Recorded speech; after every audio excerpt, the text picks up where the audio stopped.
a matéria para a frequência. Na próxima quarta-feira, só para finalizarmos os trabalhos, como já sabem.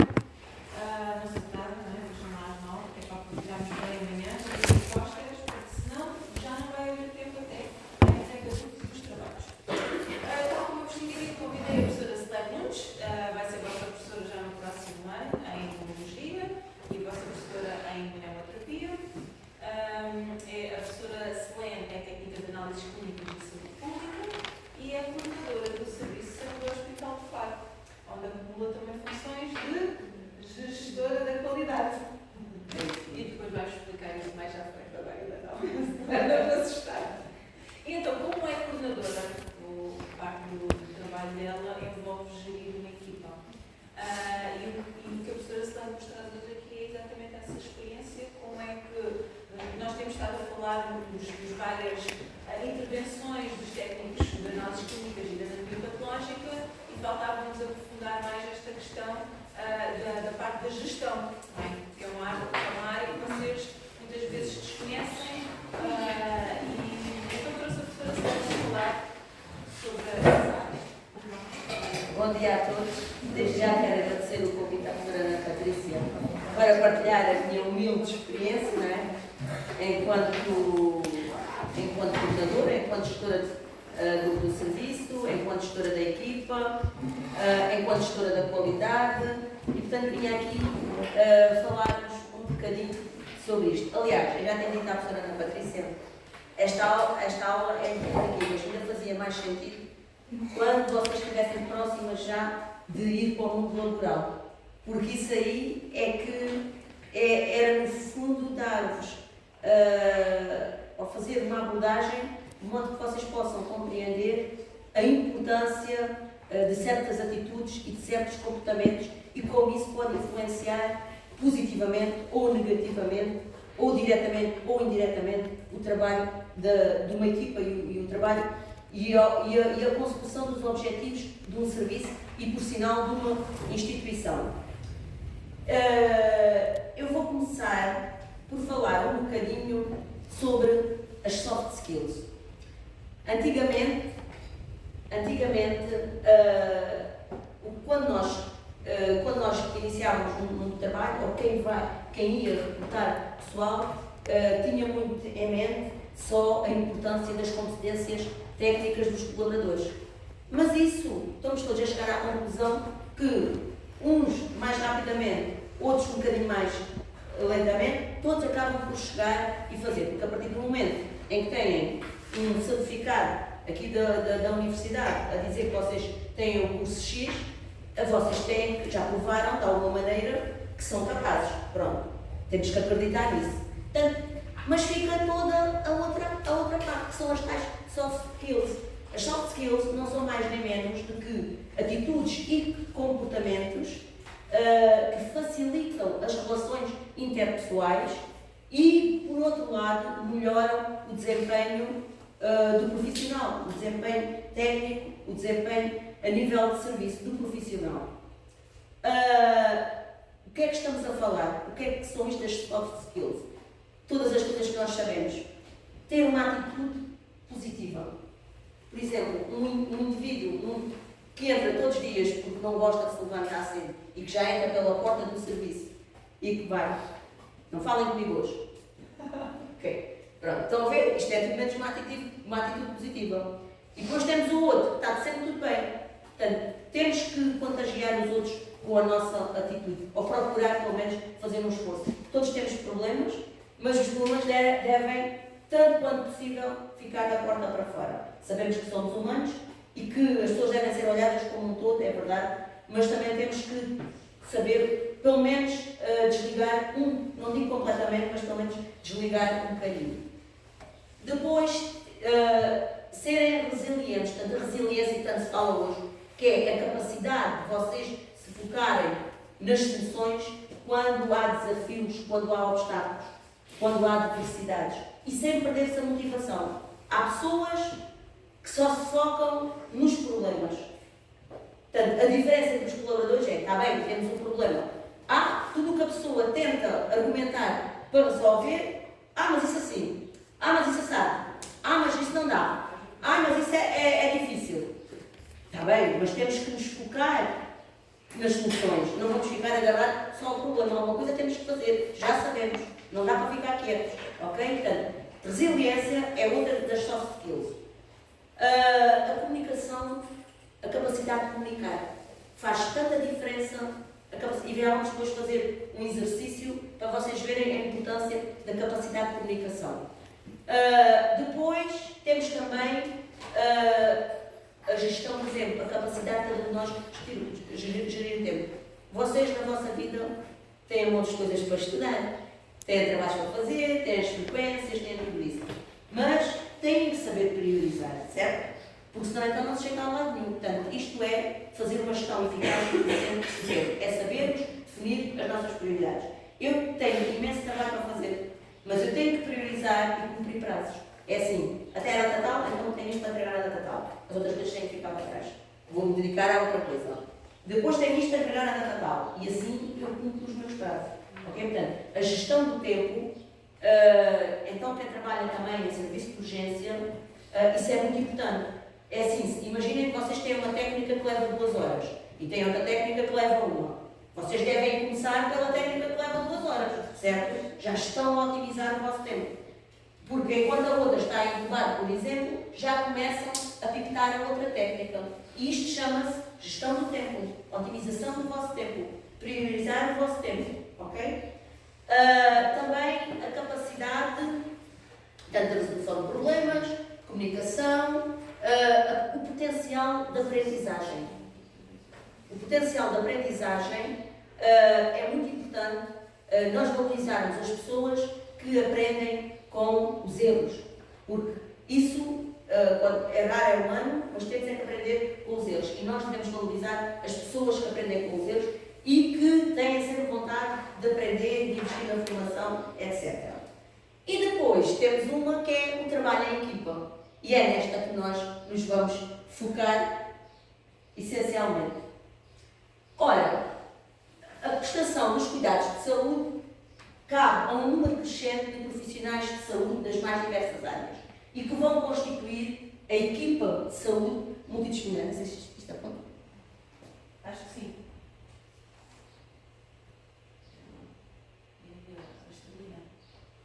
Pois veja, a história devia ter uma luz acesa, não? Então, é a vida. É uma que não dá. Pois, não interessa. Que vão constituir a equipa de saúde multidisciplinar. E esta equipa de saúde multidisciplinar tem uma missão dentro da organização, que é a nossa razão de existir, que é a nossa missão, que é a prestação de cuidados de saúde globais e de excelente qualidade. Ok? Nunca nos podemos esquecer disso. Mas aqui entram logo 2 fatores muito importantes. Dentro disto que aqui está, que é o relacionamento interpessoal e a comunicação. Mais uma vez, o papel da comunicação. Comunicação com a maneira como comunicamos com os nossos utentes e com os nossos clientes. Temos que ter formas de falar com os utentes e com os nossos clientes. E mesmo até, portanto, tudo isto que aqui está são os nossos stakeholders. Stakeholders são todas as partes envolvidas no processo, todos os colaboradores, todas as entidades, tudo o que está envolvido no processo da prestação de cuidados de saúde, ok? E assim nós temos que gerir tudo isto, porque eu, enquanto líder dessa equipa, enquanto coordenadora, eu também tenho um papel e eu tenho que saber falar tanto com os utentes, ok? Com os colegas de profissão e também com os colegas de outras áreas de saúde, tal como vocês, quando entram, porque vocês, se forem para uma instituição de saúde ou até se forem para um laboratório privado, é a mesma coisa, há sempre uma equipa multidisciplinar e cada um deve ter o seu papel bem definido, ok? Para não, porque se evita muitos stresses e desgastes e conflitos com, por exemplo, a definição das vossas funções, ok? Qual é o vosso papel? Não nunca esquecer que estamos todos a trabalhar para isto. E às vezes eu já tive situações, por exemplo, nós na medicina transfusional temos uma parte que está fora, pertence à cadeia transfusional, mas que está fora do serviço. aliás, são duas partes. Portanto, a cadeia transfusional começa na colheita da amostra e vai até à administração do componente. A parte de preparação dos testes imunohematológicos e do envio dos componentes são vocês que vão fazer, mas a parte da administração do componente é o enfermeiro que está à cabeceira do doente. Mas nós precisamos de ter algo, de ter uma evidência que garanta que o componente que nós vamos enviar para o Sr. Manuel Joaquim foi de facto administrado ao Sr. Manuel Joaquim e não num repente qualquer. E se a transfusão a que horas iniciou, a que horas terminou e se correu normalmente ou se houve algum sinal ou sintoma adverso. Isso tem que ficar registado numa folha, porque é o sistema que nós temos de controlar isso. Existem outros sistemas já mais evoluídos, mas nós não temos, portanto não podemos agarrar àquilo que não temos, temos que fazer as omeletes com os ovos que temos e pronto, acabou. E então enviar uma folha, essa dita folha, esse tal registro, junto aos componentes. Quando eu estava a implementar a qualidade lá no serviço, já para em 2009, 2010, eu fiz uma visita a todos os serviços que isso ia ser enviado. Uma das enfermeiras, uma enfermeira responsável do serviço, respondeu imediatamente. E isto é um requisito legal, atenção, não fui eu que inventei. Isto é um requisito legal da nossa atividade. E a enfermeira disse-me, os meus enfermeiros não vão preencher nada disso. Portanto, estão a ver, isto é tudo, menos o que é comunicação e relacionamento interpessoal favorável. Ok? Portanto, e nós temos que saber lidar com isto. Não se consegue dessa forma, vai-se a outras esferas, mais acima, mais ao lado, enfim, tenta-se fazer o possível. A sorte também foi que nesse serviço, depois mudou a chefia. E a chefia, aconteceu logo um incidente adverso relacionado com a transfusão, e a chefia percebeu a importância daquilo. Portanto, deixámos de ter problemas com esse serviço, percebem? Mas isto tudo tinha sido logo evitado se as pessoas fossem abertas, porque a pessoa só vê sempre logo tudo o que é pedido como... E é verdade, as pessoas estão sobrecarregadas de trabalho e isso é compreensível, é verdade. Mas também temos que ouvir, saber ouvir. É muito importante sabermos ouvir. E qual é o motivo que leva àquilo? Porque, no fundo, estamos a prevenir, se calhar, situações bastante mais graves. Ou perder-se este bocadinho a registar. Mas também é um problema de, como são profissionais de áreas diferentes, como são profissionais... Lá está. Há esse atrito logo. E é isso que não se pretende, porque nós estamos todos aqui para o mesmo. Ninguém é mais importante do que o outro. Porque nós não avançamos sem o papel do outro e o outro não avança também sem o componente. Portanto, é tudo importante. E mesmo aqui, dentro da comunicação com outras áreas, a minha postura é tentar sempre levar isto e quando peço alguma coisa, quando solicito, quando peço alguma coisa para virem fazer ou que é preciso fazer ao nosso serviço, é uma atitude humilde. Se a pessoa vai logo a matar, então não consegue nada. E a humildade é importante em tudo na nossa vida. Isto é uma coisa que devia ficar a toda a gente, que é um valor humano que hoje em dia existe pouco, mas que se devia fomentar mais, a humildade. Por exemplo, nós precisamos todos os dias, por exemplo, ainda ontem tivemos um cano que estava a perder água. Tem que se chamar o Serviço de Instalações e Equipamentos. Nós somos um serviço que somos fornecedor, mas também somos clientes destes serviços. Somos fornecedores porque fornecemos componentes sanguíneos para os serviços clínicos, mas também somos clientes de outros serviços, nomeadamente do armazém clínico, do armazém farmacêutico, do Serviço de Instalações e Equipamentos, do DEI, que é o Departamento de Investigação e Ensino, que antigamente era o CEFIC, agora está o CEFIC, está incluído dentro do DEI. Portanto, tudo isto existe dentro do hospital. Existem o Serviço de Recursos Humanos, existem os serviços financeiros e nós não estamos isolados na nossa quinta. Nós temos que interagir com todos estes profissionais e isto é extremamente importante. O relacionamento interpessoal, cultivarmos um bom relacionamento interpessoal e a comunicação positiva, a comunicação humilde, portanto, a comunicação aberta, tudo isso, ok? Ai, desculpem. Essa aqui de baixo. Pois, mas não está a responder. Você está com No de baixo. Se calhar não tem pilha. deve ser a pilha, Já te falei isto, se calhar. não, é aqui. Deve ser a pilha. Pronto. Para o trabalho em equipa é imprescindível conhecer a realidade estrutural de qualquer sistema de saúde.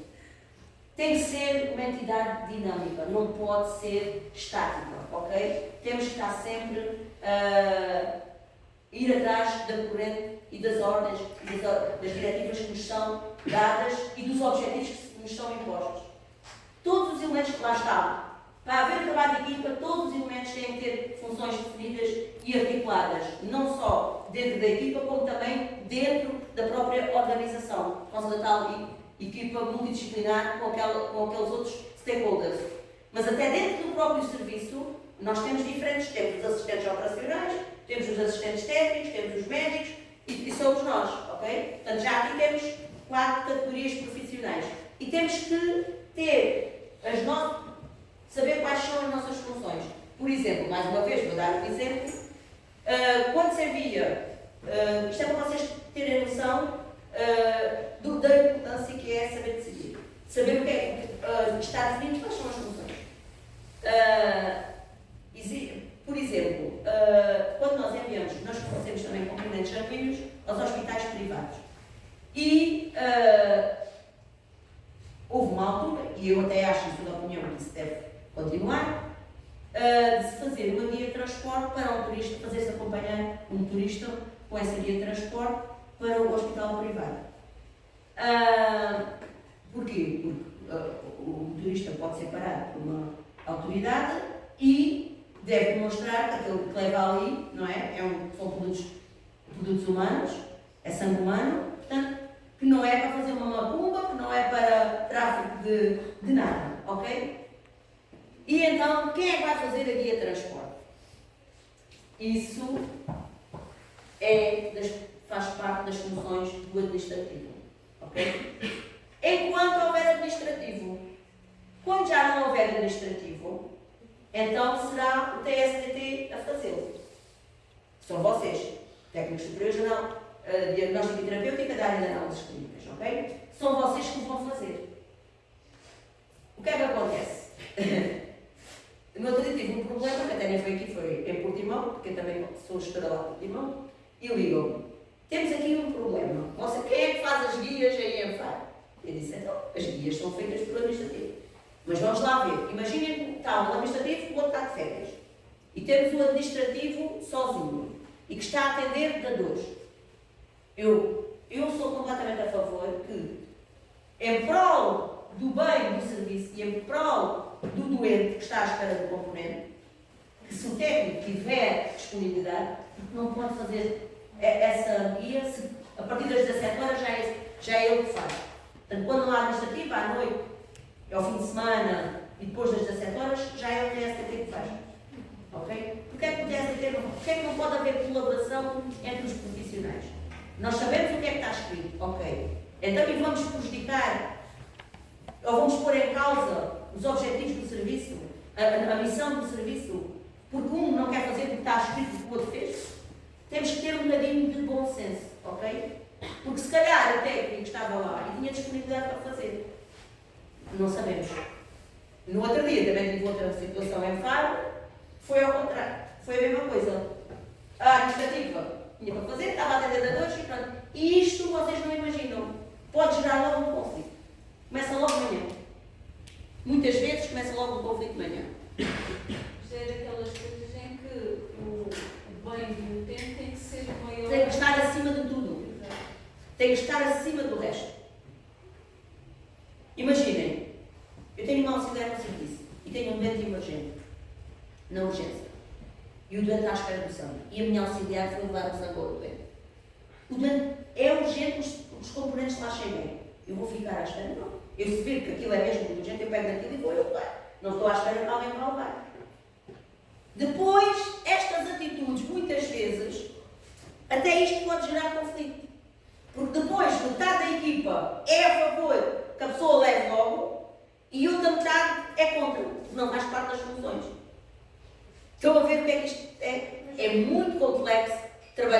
em equipa. Diz. Quer dizer, esquecem-se rapidamente, não é? Sim, sim. Do porquê de existir, não é? Sim, que é para sim. o bem do tempo. Que é para bem do tempo. E tu tens, às vezes, isso, por exemplo, também. Eu trabalhei na urgência do Hospital dos Capuchos e havia pessoas que não falavam. Tínhamos uma equipa, imagina que éramos 3 ou 4. E havia pessoas que não falavam. Uma ficava na hematologia, outra ficava na bioquímica. E eu, por exemplo, ia para as colheitas.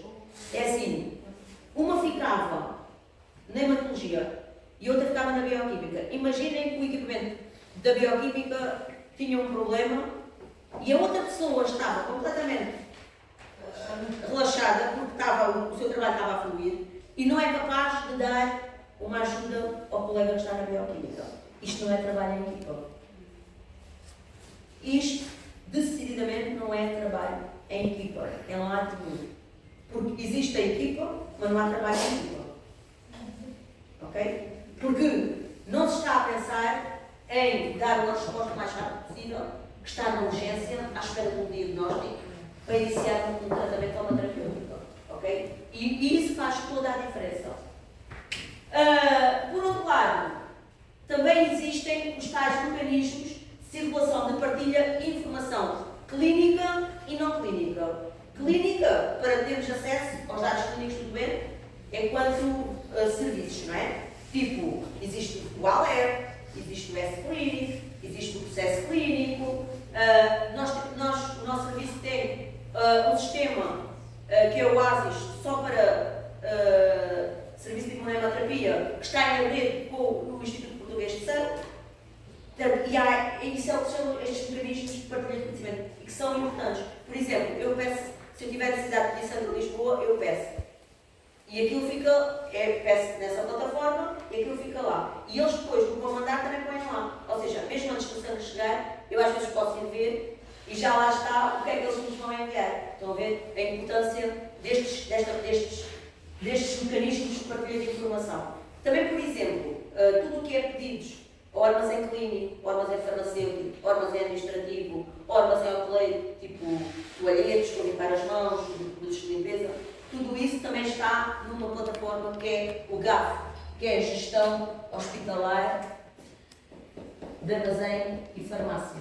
Os reagentes também são pedidos através deste GAF, portanto, tudo isso está informatizado hoje em dia. O próprio Cisco o próprio registro biométrico está informatizado, temos uma plataforma e os gestores de escala têm que ir lá validar todas as picagens ou não os colaboradores fazem. Portanto, isto são tudo ferramentas de partilha de informação. Mas atenção, que estas partilhas têm que sempre respeitar os princípios da ética e da confidencialidade, ok? E, por isso, às vezes, tem que também haver diferentes níveis de acesso.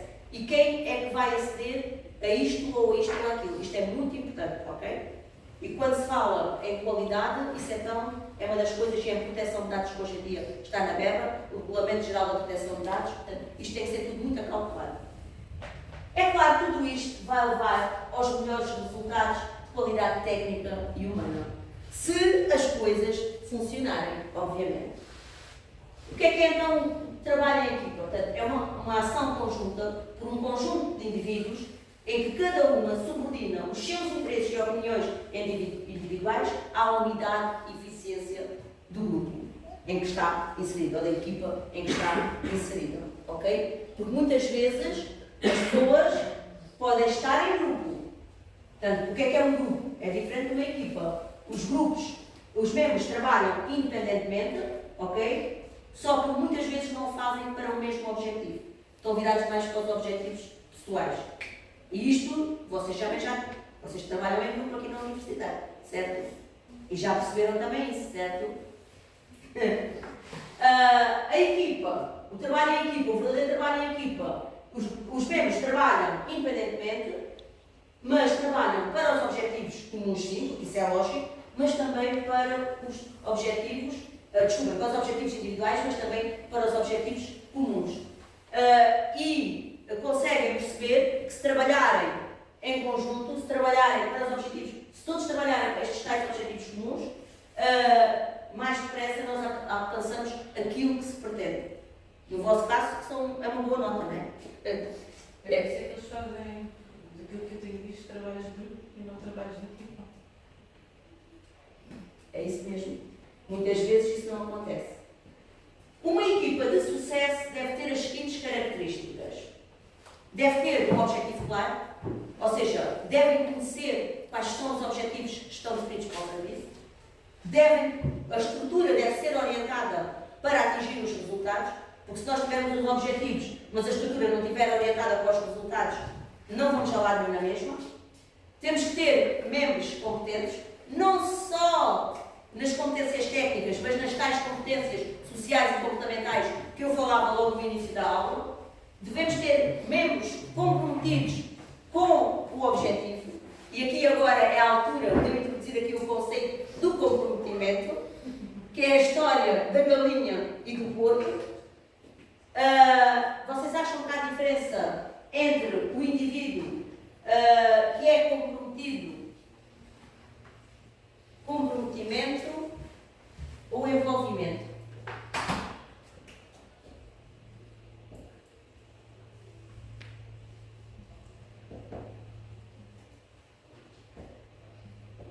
O que é que vocês acham?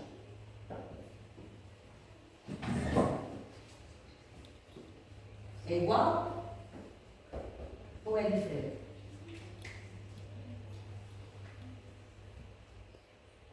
Acho que eles podem ser complementares.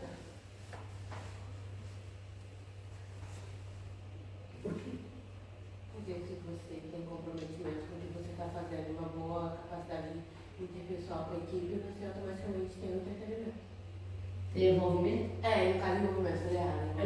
Então eu vou dar-vos um exemplo. Certo dia, um fazendeiro que tinha lá a sua fazendazita, tinha lá os seus animais e lança um desafio ao porco e à galinha. Então lançou-lhes: a partir de hoje, vocês têm que me preparar todos os dias o pequeno almoço. E o pequeno almoço tem que variar. Não é todos os dias a mesma coisa. Ok? Então, aquilo foi um desafio que o fazendeiro lançou ao porco e à galinha. Então, o coitado... porque senão o pequeno almoço iria ser ovos com bacon. Se eles não apresentassem nada, iria ser ovos com bacon. Coitado do porco, fartava-se de procurar, aqui e ali, arranjar ideias, e a galinha, feliz da vida, ciscava aqui, ciscava ali, à procura da sua minhocazinha e tal. O porco cada vez ia ter mais dificuldade. Até que houve um dia que o porco, coitado, não conseguiu. Qual é que vocês acham que estava comprometido e que estava envolvido? O porco estava aqui. O porco estava comprometido que tinha o pescoço. Porque depois acabou por ver ovos com bacon. A galinha apenas estava envolvida a dar o seu ovinho. Estão a perceber a diferença? Agora, como é que são vocês perante a vossa vida? Perante os vossos estudos? Vocês estão envolvidos com os estudos ou estão comprometidos com os estudos? São porcos ou são... Estão mais para porco ou mais para galinha? Estão mais para porco ou mais para galinha? Pois. Há uns quantos galinhas, há uns quantos porcos e há uns no processo de transição, não é? Também há diferenças entre colaboração e cooperação. Okay? O que colabora agressivamente com o serviço, com a equipa em que está inserido. Ok? E o que colabora vê tudo como cada atividade, cada desafio que é lançado, como uma nova oportunidade de aprendizagem, como mais um feito. O que coopera, cada coisa que se diz que é para se fazer, mais uma chatice. É tudo mais uma chatice. Ok? Apenas faz o seu trabalho, mas faz o mínimo. Está a cooperar apenas. Não está a colaborar ativamente. Ok? Também existe diferença entre isto. Eu no meu serviço já perguntei numa reunião, vocês estão mais para porco ou mais para galinha? É que eu acho que há aqui muita gente que está mais para galinha do que para porco. E o porquinho é mais bonito que a galinha. Pronto. Lá está, tem que haver um ambiente de colaboração. E temos que ter padrões elevados, objetivos, como é que eu ia dizer, ambiciosos, mas que devem ser percebidos, a importância devem ser percebidos por todos, ok? E também há uma coisa muito importante, é que tem que haver apoio e encorajamento externo, ou seja, também nós, sem os recursos materiais e humanos, muitas vezes este sucesso fica comprometido, ok? Isso também é muito importante, que nos garantam os tais recursos materiais e humanos, que faz toda a diferença. Porque em casa onde há pão, todos ralham e ninguém tem razão, certo? Lá diz o velho ditado. Nem sei como é que eu troco sempre os ditados todas as vezes, acho que sim. E depois, uma coisa muito importante, temos que ter um líder competente e aceito e respeitável, ok? Porque se isto não funcionar, se este líder, é muito importante o papel do líder. E assim vamos entrar então no campo da liderança. Ora, existem vários tipos de liderança. Vários tipos. Antigamente falava-se destes tipos, que era o autoritário, o participativo, o delegativo. Hoje em dia fala-se em transacional e transformacional. Pronto. Mas vamos primeiro aqui a estes antigos. Imaginem, eu vou fazer uma reunião de serviço, eu tenho um procedimento que tenho que alterar. Que não me parece que esteja bem. Eu, enquanto líder, ok? E chego à reunião e digo assim, meus amigos, está aqui isto, a partir de hoje isto faz assim. Isto, mas nós não vamos conseguir, porque isso é impossível, porque não sei o quê. Não me interessa. Isto é um líder autoritário, ok? Posso fazer a mesma coisa e dizer assim, olha, então, vamos todos sentar e cada um vai dar a sua opinião, vamos fazer um brainstorming, que é uma coisa muito positiva, porque cada pessoa tem uma maneira diferente de ver as coisas e certamente aquilo e as experiências e o que um já passou dentro do serviço ou que já viveu é diferente do outro, certamente, que não viveu aquela situação, e isso traz uma grande vantagem do trabalho em equipa. Por outro lado, também posso pura e simplesmente dizer assim, olha, tu e tu vão tratar deste assunto. E tenho um estilo de liderança delegativo. Na minha opinião, umas vezes temos que ser autoritários, outras vezes temos que ser participativos e outras vezes temos que ser delegativos. Agora, cabe ao líder ter a sabedoria de saber o que é mais eficaz e eficiente para aquela situação, ok? Há coisas que eu não posso deixar na mão dos outros, porque senão eles não iam fazer, ok? Se eu dizer assim, olha, vamos, o que é que acham disto? Acham que se deve fazer assim? Não. Deve ser que não é. Meus amigos, é assim, olha, uma das coisas, por exemplo, é os horários. Eu posso dizer assim, eu posso pôr em discussão, dar a oportunidade às pessoas de se manifestarem, por exemplo, numa reunião de serviço, relativamente aos horários de trabalho. Mas há coisas que eu não posso, que é assim, porque senão eu estou a infringir as regras do trabalho. Por exemplo, há pessoas que gostam de fazer turnos de 16 horas. Isso não é legal, fazer turnos de 16 horas. Portanto, aí eu não vou estar aberta. Ok? Mas agora é assim, imaginem que, então, não podemos fazer 16 horas, mas podemos fazer turnos de 12, em vez de fazer das 8, porque as pessoas querem menos dias, menos vezes aos serviços. E depois é assim, também há os que querem e os que não querem fazer turnos de 12. Há uns que têm 12 porque lhes dá jeito pela vida familiar. E há os outros que não querem fazer 12 horas porque não aguentam fazer 12 horas. Seja por motivos de saúde, seja pela idade, seja aquilo que for. Vocês estão a ver o complicado que isto é? Tanto. Mas quando é estas coisas, eu aprendi que, se for eu a decidir, a culpada vai ser sempre eu. O torno dessa responsabilidade vai sempre ser atirado para mim. Então eu aprendi muito fácil, que é fazer sempre reunião e cada uma vai manifestar-se. E sabem o que é que acontece? As pessoas muitas vezes dizem isto, ou que querem defender uma coisa, passados os tempos já estão a defender outra. E isto ficou escrito, e a pessoa diz, mas tu disseste isto? Nem sou eu que digo. Os próprios colegas acabam por se aperceber disso, estão a ver? Portanto, isto acaba por ter que se saber, acaba por ter que se haver uma mistura destes, na minha opinião, é o mais eficaz, depende da situação, assim é o estilo de liderança que tem que ser aplicado, ok? Que é para a coisa funcionar da melhor forma.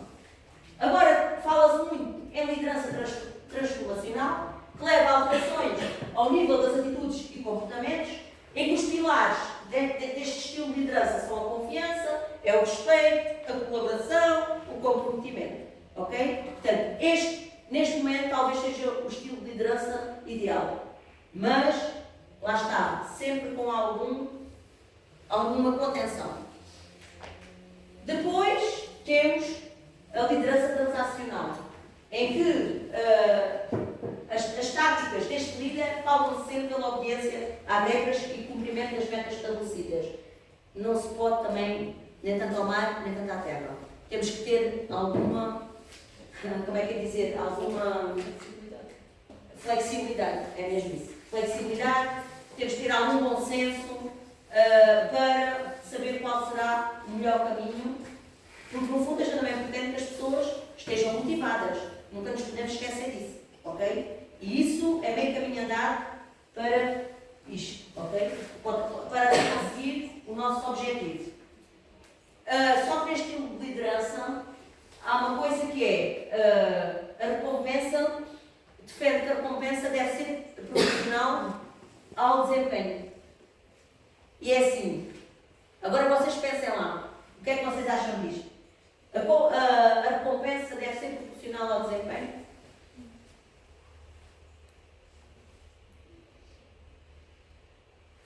Concordam com isto? É assim, se vocês forem colaboradores comprometidos, que trabalham, que dão o vosso melhor, vocês vão achar que isto não é mal para vocês. Agora, depois estão os outros que não agem e não têm a mesma atitude e que não acham que isto é correto. E depois é assim, cada pessoa tem implícito uma série de condicionantes internas e externas que às vezes leva a isso. E será porque se nós vamos, realmente é injusto para o que trabalham, mas também se nós vamos só valorizar os que trabalham, estamos a afastar os outros cada vez mais. Estão a perceber? Isto é muito complicado. É muito complexo. A gerir pessoas, gerir recursos humanos, é das coisas mais difíceis que nós temos. É assim, eu chatei-me muito com a volta de reagentes, andar atrás de dinheiro, andar atrás porque não comprou o equipamento X, andar atrás. Mas quando chega à questão de gerir os recursos humanos, porque é assim, vocês, o que cada um vê como justo para si, o outro vê, também não é, a parte dele diz, isto não é justo para mim também. O outro acha que é justo para ele, mas o outro acha que é injusto. Para A, o próprio A acha que é justo, mas o B acha que é injusto. Porque não temos todos a mesma perspectiva. Isto tem a ver com a forma como nós nos vemos a nós próprios e como vemos os outros. Ok? Eu tive agora um exemplo muito flagrante que eu vou partilhar convosco, que é os serviços, há sempre problemas quando é a altura das férias, quando é para se decidir e fazer um plano de férias e quando é a escala do Natal. Porque o Natal é o dia 24 e o dia 25. E temos que ter 2 pessoas de manhã, 2 pessoas à tarde e uma pessoa à noite. 2 pessoas de manhã, 2 pessoas à tarde e uma pessoa à noite. Agora digam-me quantos elementos é que eu preciso. Como é que eu posso dar fins de semana? Depois, alguém já fez o Natal no ano passado. Portanto, não deve estar a trabalhar no Natal este ano. Alguém vai fazer a passagem de ano. Então também não deve estar a fazer o Natal este ano. Então quem é que vai fazer o Natal? Onde é que está elementos para fazer isto tudo? E depois temos ainda o 30 e o 31 com exatamente o mesmo esquema. Ok? 2, por acaso aqui até são 3, vamos precisar, porque temos colheitas de manhã, 2 à tarde e 1 à noite. 2 de manhã, 2 à tarde e 1 à noite. Agora digam, como é que eu consigo, com uma equipa que é relativamente pequena, portanto somos 13 TSTTs, como é que se consegue dar resposta a isto? Digam lá, consegui dar fim de semana a um, ao outro, porque fez no ano passado, se fez no outro ano, não sei o quê. Então, eu tive uma colega que disse assim, porque ela estava a fazer amanhã aqui e eu depois tive que ir para amanhã aqui porque eram 2 pessoas, mas depois precisei de 3 e tive que escalar aqui. E agora digam-me vocês, esta pessoa, eu disse assim, olha, calhou-te a ti porque tinha só aqui 2 pessoas e ela de facto não estava escalada. Mas como vão haver colheitas, eu tive que escalar mais uma pessoa. E eu disse, olha, é assim, escalei-te ali, pois está a ver, e depois eu disse, olha, mas tu fazes anos aqui o dia 17, o fim de semana 17 e 18, isto é segunda-feira, isto é sábado, domingo e segunda. Eu disse, olha, como eu pus aquilo ali, eu até tentei dar o teu fim de semana de anos, fim de semana prolongado, era para compensar. Mas está a ver? Não acho justo. Não acho justo, nem para mim, nem para não sei quantos, porque ela também está a fazer o dia 25 faz não sei o quê, e o dia 31 também está a fazer amanhã. Desculpa, isto é o 30. Isto é o 31 e o 1. E eu disse. E eu não estava a perceber aquela razão de ser daquela. Porque é que não achava justo? Eu disse, então, mas no dia 31 de manhã há festa de passagem de ano? Ou a festa é só à noite? Estão a perceber isto? As pessoas, quando vão trabalhar para o hospital, têm que se mentalizar que aquilo a vida não é só trabalhar para o hospital. É bonito dizer, trabalho no hospital. E o que é que se faz no hospital? Nós estamos lá para prestar aqueles cuidados que são tão doentes. Não é para ver quem é que vai fazer Natal, nem passagem de ano. As pessoas têm que se mentalizar nisso. Ok? Eu acho que uma coisa que eu tenho reparado muito ao longo dos anos é quando ser um licenciado arranja emprego é uma felicidade enorme, que é perfeitamente normal. E faz tudo. Que é aquilo que querem, o objetivo, aquele objetivo está cumprido. Terminar a licenciatura, primeiro objetivo, segundo objetivo, arranjar emprego, cumprido. Mas depois esquecem-se que se vão trabalhar para um serviço como o de SAM, que trabalha 24 horas por dia, todos os dias do ano. É que eu não posso fechar a porta. Exatamente. Eles esquecem-se que. Eu não posso dar a segurança no dia 24. Dou a alguns, não posso dar a todos. Quando aceitam esse emprego, quando ficam felizes por conseguirem esse emprego, esquecem-se que traz essa felicidade a esta responsabilidade e depois começam a mostrar o seu outro lado, não é? Que afinal não está tudo tão bem, As pessoas devem pensar se realmente são capazes de trabalhar numa realidade hospitalar ou se preferem trabalhar numa realidade privada. Porque na nossa área, a maior parte de nós vai para um hospital ou vai parar a uma urgência, um serviço de urgência, ou vai para a imunoterapia, portanto vão sempre acabar por trabalhar por turnos. Isso é inevitável. E uma das perguntas que se faz nas entrevistas é: vocês têm a noção que se vierem para cá têm que trabalhar feriados, têm que trabalhar fins de semana, têm que trabalhar noites? Sim. Passado um ano ou dois, estas pessoas disseram sim. E estou lá eu e os outros que fizeram parte dessa entrevista a relembrar. Quando vão à entrevista, está tudo bem. Nós temos que, além do compromisso com os outros, temos que ter um compromisso com nós mesmos, ok? Com a própria pessoa, nós próprios temos que ter compromisso com nós próprios. Isso é o mais importante de tudo. E coerência. Pronto, a coerência às vezes é relativa. E as circunstâncias da vida mudam, é verdade. Mas alguma tem que se ter, ok? E muita abertura tem. E agora qual era o problema desta pessoa? Eu comecei a achar estranho ela estar-me a dizer que o problema também não era justo para a outra. E disse assim: mas tu estás preocupada com a outra? Mas porquê tu estás preocupada com a outra? E eu depois até falei com a outra pessoa e ela disse assim: não, você quando estava a fazer a escala, até me perguntou se eu estava interessada. Eu nem tinha lembrado desse problema. Senão eu tinha calado logo esta pessoa. Mas ainda vou dizer, que essa pessoa vai estar de férias. Mas quando eu perguntei à outra pessoa que ela estava a dizer que era injusto, porque tinha feito o Natal o ano passado, então era injusto para essa pessoa. Porque essa pessoa ia fazer. Não, fez o ano passado. A muita passagem não. Então não podia fazer o 31 de manhã este ano. Porque trabalhou ano passado no 31 para 1. Mas não enganas para a festa?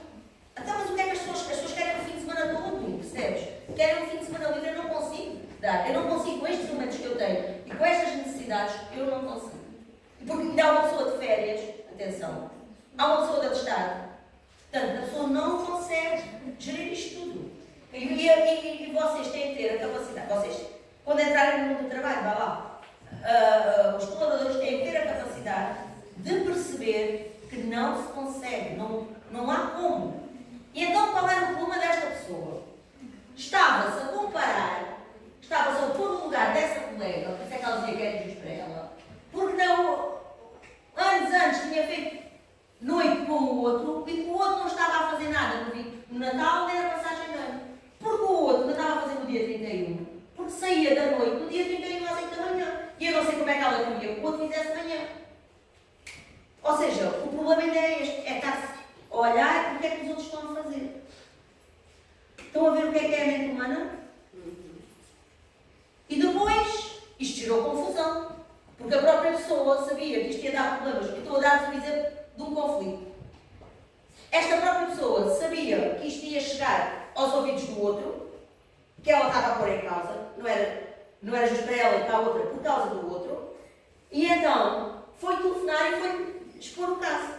O outro chateou-se e disse: olha, eu chego atrasado, eu falto, eu trabalho. Então pronto, esquece, desligou o telefone. E agora vamos lá comparar. Esta pessoa que está a reclamar entrou com essa pessoa em 2016. Isto é só para vocês verem um exemplo. Entraram os dois ao mesmo tempo no serviço. Esta pessoa já esteve grávida. Foi a pessoa que até hoje teve mais tempo fora. A que diz que não era justo. Estão a ver bem? Teve um ano ou mais de um ano fora. Quando chegou, ela chegou, começou a trabalhar para em outubro. Em novembro, outubro ou meados de setembro, não sei bem. Fizemos a reunião das férias em novembro. E ela ficou toda furiosa porque não tinha as férias onde queriam. Quando ela, no ano anterior, quando estávamos em pandemia, ninguém teve férias, ela estava em casa e nós, sem saber o que é que ia acontecer, as pessoas andavam tudo extremamente estressadas, não houve férias para ninguém, pessoas com Covid, os colegas sobrecarregados, e esta pessoa esteve em casa descansadinha, na sua vida. E depois chega, ao fim do mês, estava a reclamar, já com as férias do ano que vem. E agora diz que o Natal não é justo nem para cá, nem para este, nem para o outro. Estão a perceber o que é que dá origem ao conflito? E agora, está mal ambiente no serviço. Porquê? Porque esta ficou chateada, e ainda ficou mais chateada porque já o outro também já está chateado. E estão a ver, isto é o que está, os conflitos. Como é que os conflitos estão dentro do serviço? É isto que temos. Tentem sempre não ver só o vosso lado. Isto é um conselho que eu vos dou e é um conselho que serve para a vida, não serve só, serve para tudo na nossa vida, não serve só para o trabalho. Até nas nossas relações familiares, isso se aplica. Então, qual é o papel do líder? O líder deve conhecer e aplicar estratégias e táticas de gestão de equipas. O líder deve definir os objetivos e planear o trabalho a ser feito e como deve ser feito. Deve desenvolver a missão, os valores, a visão que são necessários e estes têm que estar alinhados com a missão, a visão e os valores da nossa organização, ok? Deve motivar as pessoas, mas para se motivar nós temos que atuar com modelo de conduta e de comportamento adequado. Porque é assim,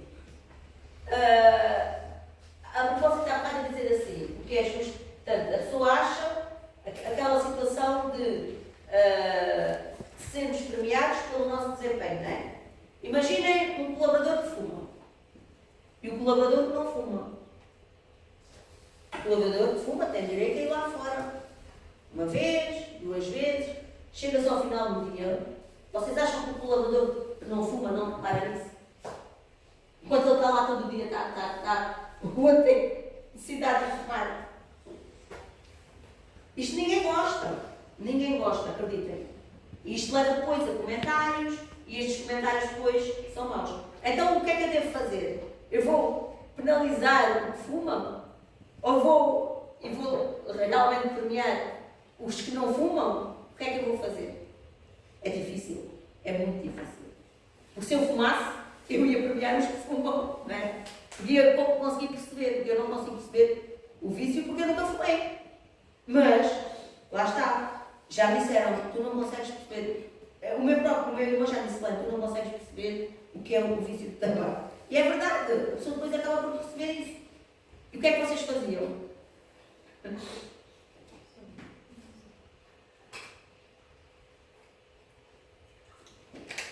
Às vezes depois... E pior que isso, é ir fumar em grupo.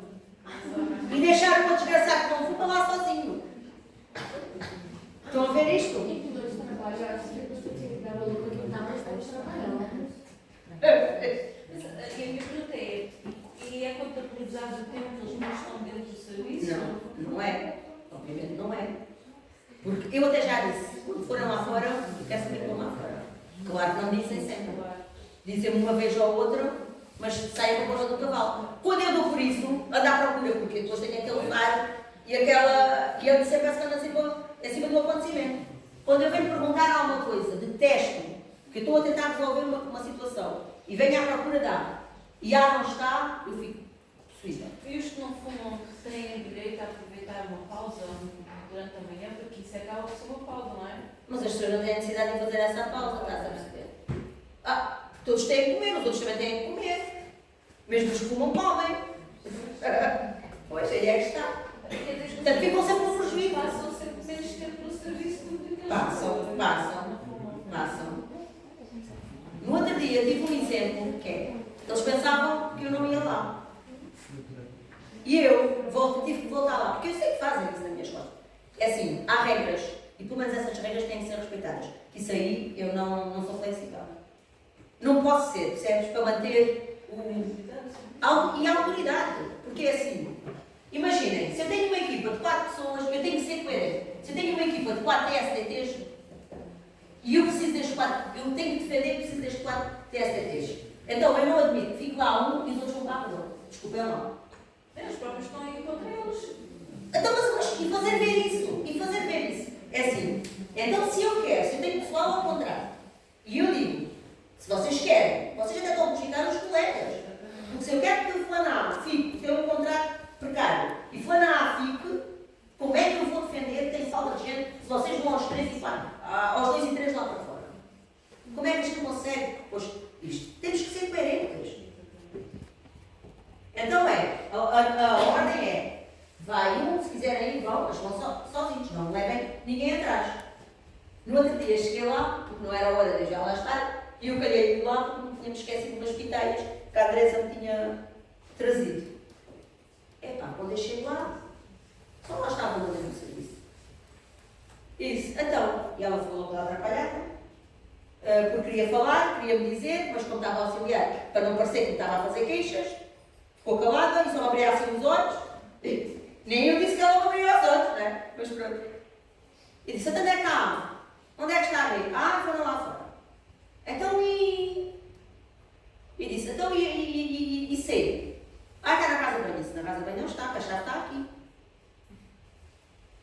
Eu comecei logo a encher. E então fui, ia-me embora e pensei assim, vamos já embora antes que eles venham e eu exploda já aqui. Fui-me embora, quando eu venho, vinham eles todos de excursão. É assim, foram de excursão, Fui-me embora porque se eu abrisse a minha boca naquele momento, eu ia fazer um estrago. Então, tive que me acalmar, tentar perceber cada um deles, chamar a mim toda esta... Porque nós lá está, temos também a ver o indivíduo como um todo. Só que às vezes isso não é possível nós conseguirmos ver nestes momentos. Todos nós temos essas situações, não é? Em que naquele momento não pessoas que são mais ponderadas, mas há outras que são mais impulsivas. Isto também tem a ver com a personalidade das pessoas. Mas eu, naquele momento, graças a Deus, tive uma iluminação que me fez ir logo para casa e pensei, se eu vou falar, e agora como é que eu vou, porque eu já disse isto, de tantas maneiras, o que é que eu vou dizer a seguir? Será que tenho que ter atitudes mais drásticas? Essas coisas. Será que eu tenho que ter atitudes mais drásticas? Cheguei lá, depois tive folga no dia a seguir. Depois cheguei lá, olha, isso foi um dia que eu vim. Dar uma aula por causa com o Kevin. Acho que era o Kevin. No outro dia tive de folga, cheguei no sábado e estava lá uma das pessoas.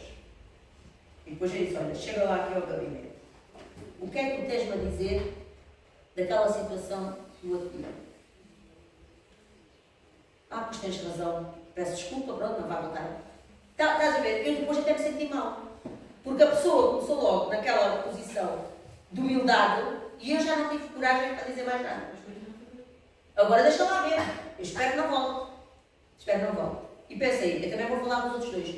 Mas como eu já tinha falado com aquela, eu sabia que aquela ia buzinar nos ouvidos dos outros, eu já nem sequer achei muito importante dizer aos outros. Depois veio um e diz-me assim, olha, em relação àquela situação, nem fui eu que fui. Em relação àquela situação, pode ficar descansada que não se vai voltar a repetir. E o outro não disse nada. O outro já foi chamado, N vezes ao gabinete. Eu já nem sei o que é que fazer, porque da próxima vez tenho que tomar atitudes mais drásticas. Essas coisas depois não têm contabilização na avaliação de desempenho? Pois é, estás a ver? Eu não devia ter isso em atenção, mas sabes o que é que vai acontecer? Vou afastar as pessoas. E eu tento, o que é que eu tento na avaliação de desempenho? Tento valorizar os pontos fortes de cada um, em vez de me estar a debruçar sobre os pontos fracos. Mas, pronto, mas e agora isto sou eu a picá-la, não é? Então, mas e os outros, não é? Imagina que os outros, não é? Que não fazem nada dessas coisas. Até porque é que os outros, escuta, porque é que os outros que estão na equipa dizem sempre, não me importa, podes ir. Mas depois importam-se. Mas estás a ver, o papel de vilã, sou eu que vou fazer. Que eu não tenho autoridade, que eu não vou conseguir fazer nada deles. Estás a perceber? É isso. Chova, não chova, a culpa é sempre tua. Depois, é importante que o líder desenvolva e implemente um sistema de gestão na organização e de qualidade, seja aquilo que for, e deve monitorizar periodicamente os resultados. Para quê? Para tomar ou para implementar ações corretivas, para se promover mudanças, para melhor nós atingirmos os nossos objetivos e, consequentemente, a realização da nossa missão. Ok? E uma pergunta para lhe fazer. O objetivo desta aula é mostrar aos alunos uma das não digo saídas, mas uma das tarefas que eles podem desempenhar como PSDTs dentro do laboratório, que é o papel gestor. É para ver o gestor passa. A minha questão é, acha É para ver o que o gestor passa. É o coitadinho, vocês pensem bem, porque se eu soubesse o que sei hoje, não sei se tinha ido por este caminho. Mas é isso que eu queria perguntar. Acha que... Lá está, mas também é preciso, é tal história. Diz. Acha que no curso eles adquirem as competências para um dia virem a ser gestores, para virem a ser coordenadores do serviço? Não. Isto depois depende das necessidades de cada um. Como é que o que eu tento fazer é promover o meu autoconhecimento relativamente ao meu estilo comportamental e estilo de liderança, para eu ajustar melhor à minha equipa e ver o que é que pode funcionar melhor com a minha equipa. Mas isso vai em cada qual. Eu tenho essa necessidade de ser, querer um bom líder. Porque qual é o papel do líder ao fim e ao cabo? É a capacidade. Há uns que têm jeito para a coisa, é o que se diz que o líder tem perfil para líder. Há pessoas que não têm perfil para líder. Há pessoas que têm. Porque o papel da liderança é influenciar os outros a chegar onde nós queremos e de forma motivada. A fazer aquilo que queremos e com motivação. nem sempre é fácil isso. Hoje em dia, há uma coisa que se fala muito, que é do empowerment.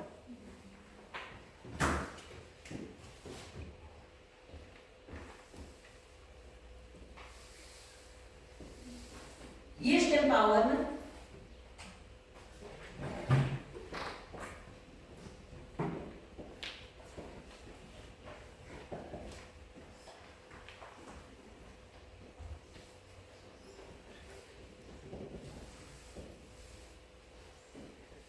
está mais que provado. Portanto, o que é este empowerment?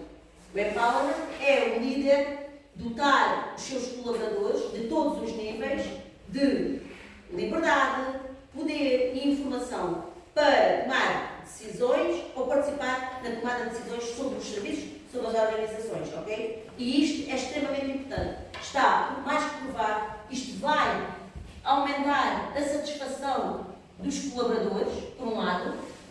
Por outro, vai aumentar a motivação, ok? E esta motivação, não é motivação, é outra coisa. E isto vai ter um papel ainda nos efeitos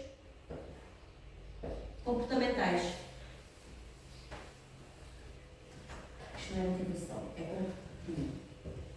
Ok?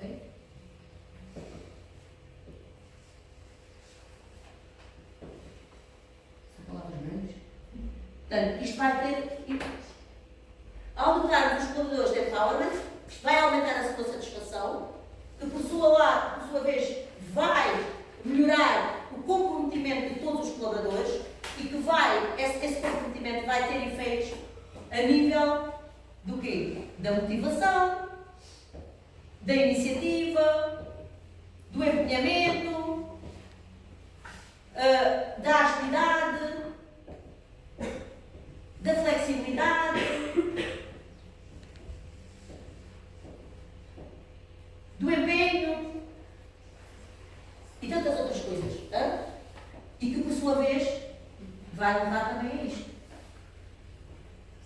A tua organização seja criativa e competitiva. Ok? Isto é, hoje em dia, uma das apostas da liderança. É o empowerment. Ok?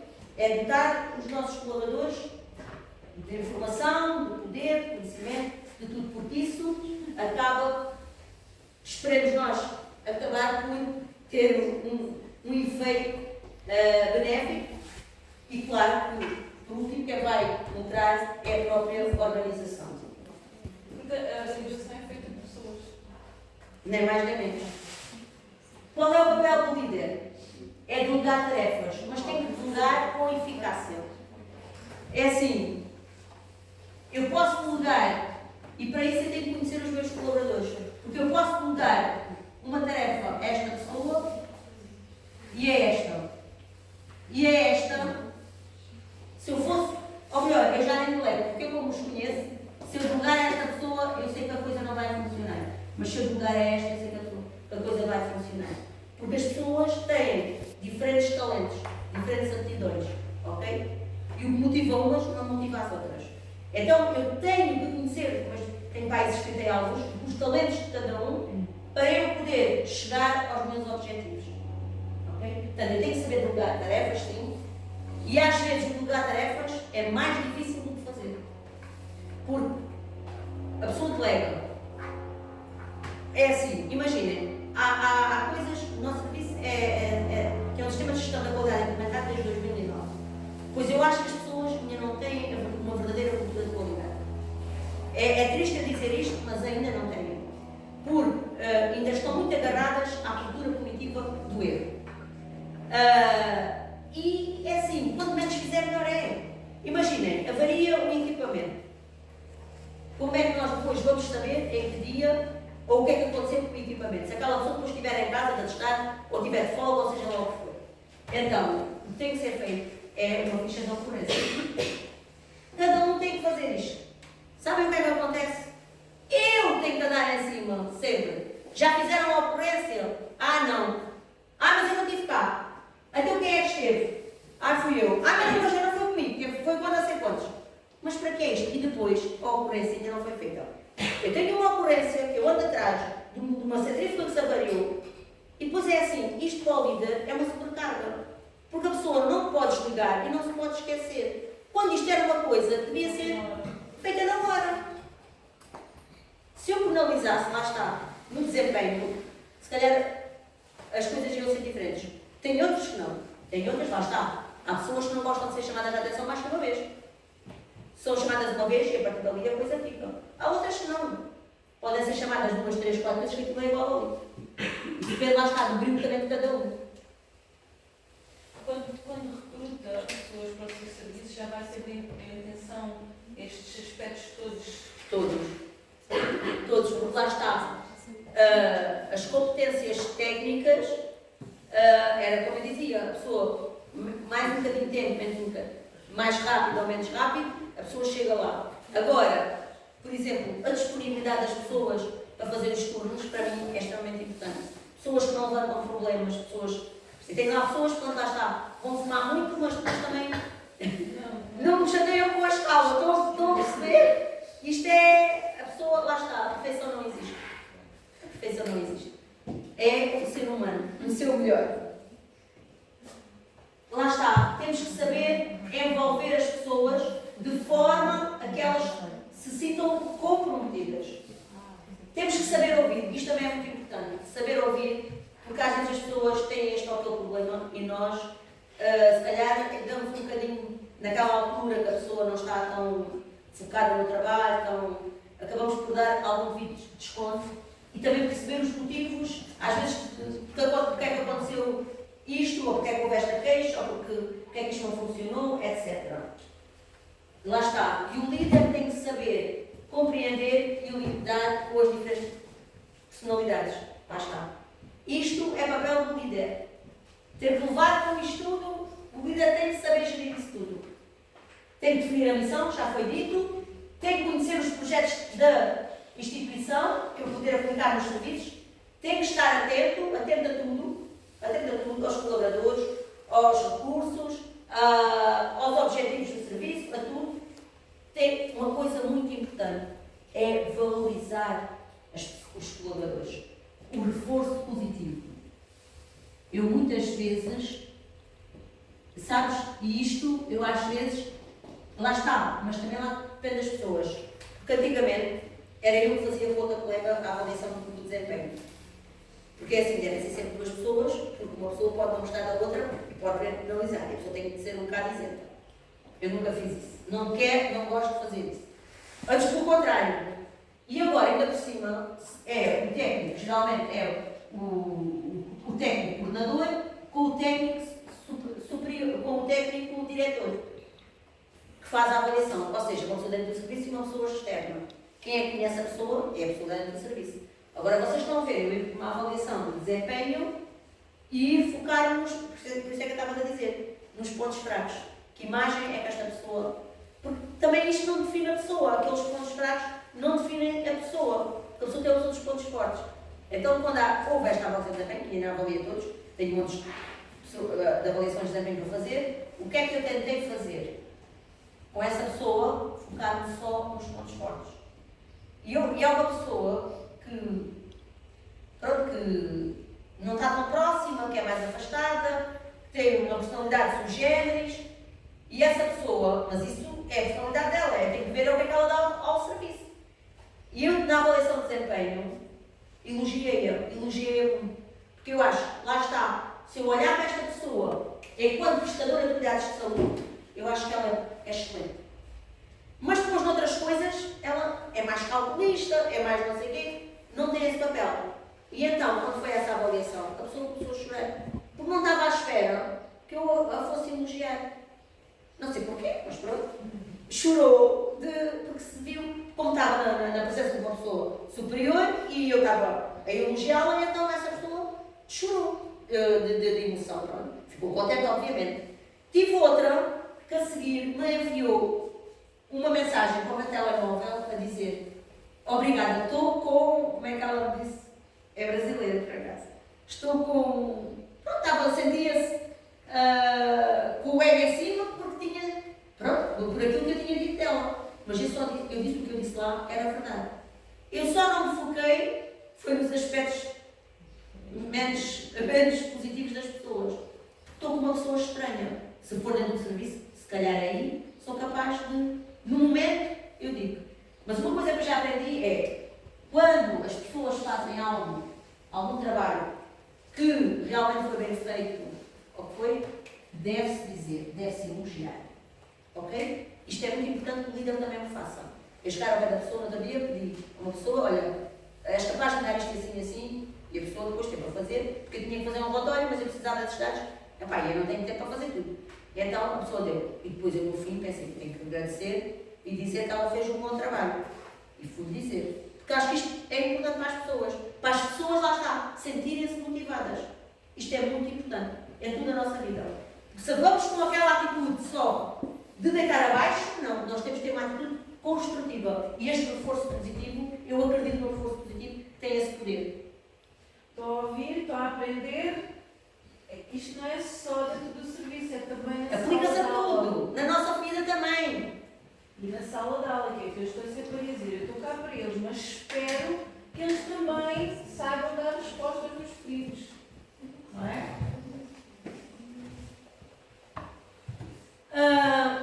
O trabalho em equipa permite lidar com novos desafios, contribui, portanto, uma equipa que funciona à partida deve contribuir para a eficácia da organização, visa sempre atingir determinados fins, lá está, são os objetivos que é do serviço que estão alinhados com os objetivos e as estratégias da organização, facultam um enriquecimento pessoal através da troca de ideias, lá está o tal brainstorming, que o trabalho em equipa traz-nos isto, perspectivas que nós não tínhamos pensado, a outra pessoa traz essa mais-valia para a mesa, portanto, traz novas ideias, traz novas, até algum artigo que leu, até seja aquilo que for, traz isso, ou até porque falou com uma pessoa do serviço, portanto, há sempre que, como é que é dizer, dar importância ao que as pessoas têm para dizer.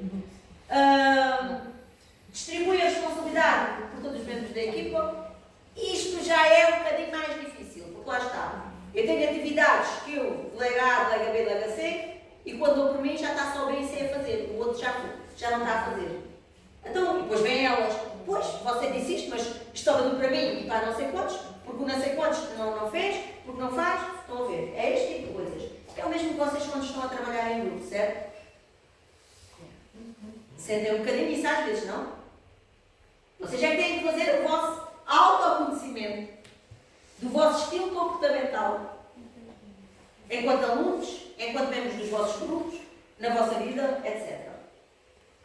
Portanto, a responsabilidade deve estar distribuída por todos os membros da equipa e deve-se fomentar o espírito de equipa, porque, obviamente, aquilo que já foi dito até agora, consegue-se mais facilmente atingir os objetivos. Vantagens, lá está. O máximo aproveitamento do talento de cada um, era aquilo que eu dizia.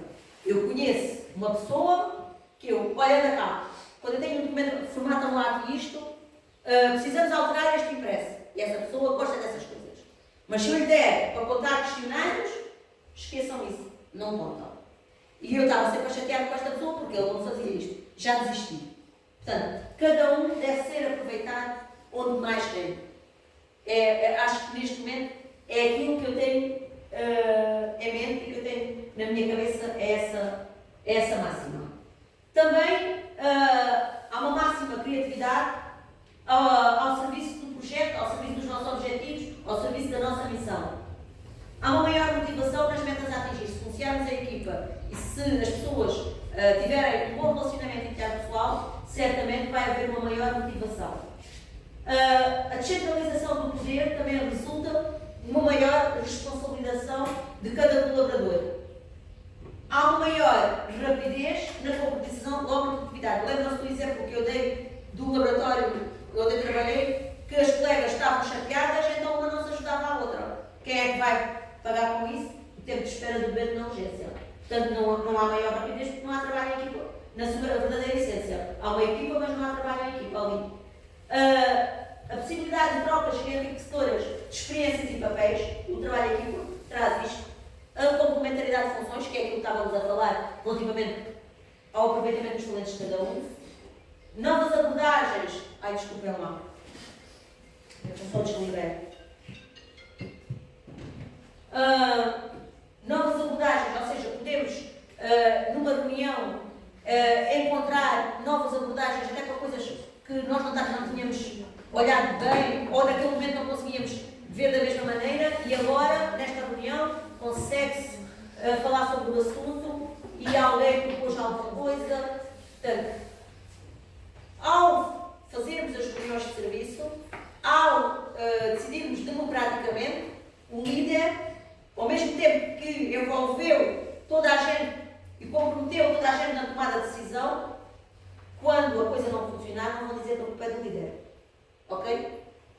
Quando a coisa der para o torto, não é a culpa, não é do líder. Foi o que ficou decidido pela maioria, democraticamente. E também, lá está, uma das vantagens de trabalhar em equipa pode ser que a pessoa ganhe gosto pelas tarefas que está a desempenhar ou a realizar, como queira. Tenho aqui um exercício prático.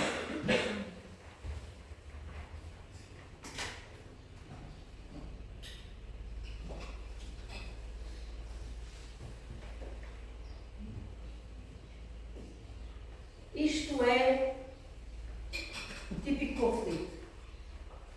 Portanto, duas irmãs com um grande talento para a culinária desejam a mesma laranja. Como gerir este conflito?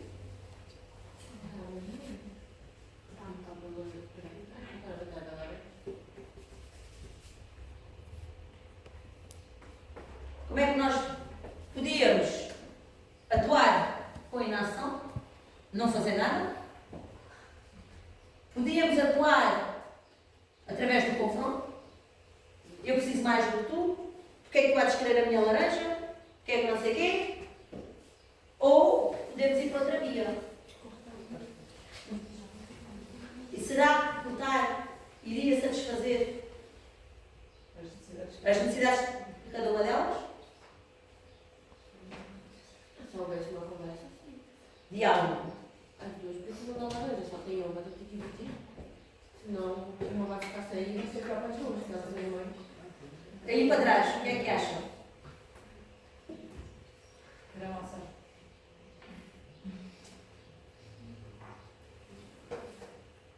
Pois eu digo, botando a laranja ao meio, não servia às necessidades de uma nem de outra. Então, essa é supostamente a minha laranja, né? Então desta vez seguia-se uma e da próxima vez que houvesse uma favorita das duas era para a outra. E depois qual é que ia ficar já desta vez? Será? A que não teve a laranja. Não, a primeira vez. Não, a primeira vez. Seguiam-se entre as duas. Mas como? Olha como. Eu acho que eu é que tenho direito a ficar primeiro e tu dizes que eu acho que tenho direito a ficar primeiro. Tem que, lá está, mas isso só se consegue através do diálogo, através da comunicação. Não vai ter laranja, vai ter laranja duas. Vai. E elas vão ficar satisfeitas, sabem porquê? Porque quando se comunica, quando há comunicação, consegue-se entender a perspectiva de cada pessoa. Porque uma precisava do sumo da laranja e a outra precisava da casca para fazer o bolo. Então, estão a ver, mas se não houver comunicação, se partíssemos a laranja ao meio, nem uma nem outra ia ficar satisfeitas. Nem a vez suficiente, Nem casca suficiente para dar gosto ao bolo. Estão a perceber? É assim, regra número 1, comunicação, diálogo, ok? Tentar perceber, porque só através disso, e desarmadas, nunca podemos ir, a pessoa nunca deve ir armada, entre aspas, para um conflito, ok? Tem que ir receptiva ao que vai ouvir. Estão a ver? Por se fosse, é também isso. Eu vou ver a primeira reação nossa é partir a laranja ao meio e pronto. Só que para quem é que a pessoa quer a laranja? Temos que entender isso. Ok? Quais são as desvantagens do trabalho em grupo? Também tem desvantagens e muitas. Portanto, lá está, mirar num em grupo, são amiguinhos, querem socializar, mas isso socializa-se fora das horas de serviço, não nas horas de serviço.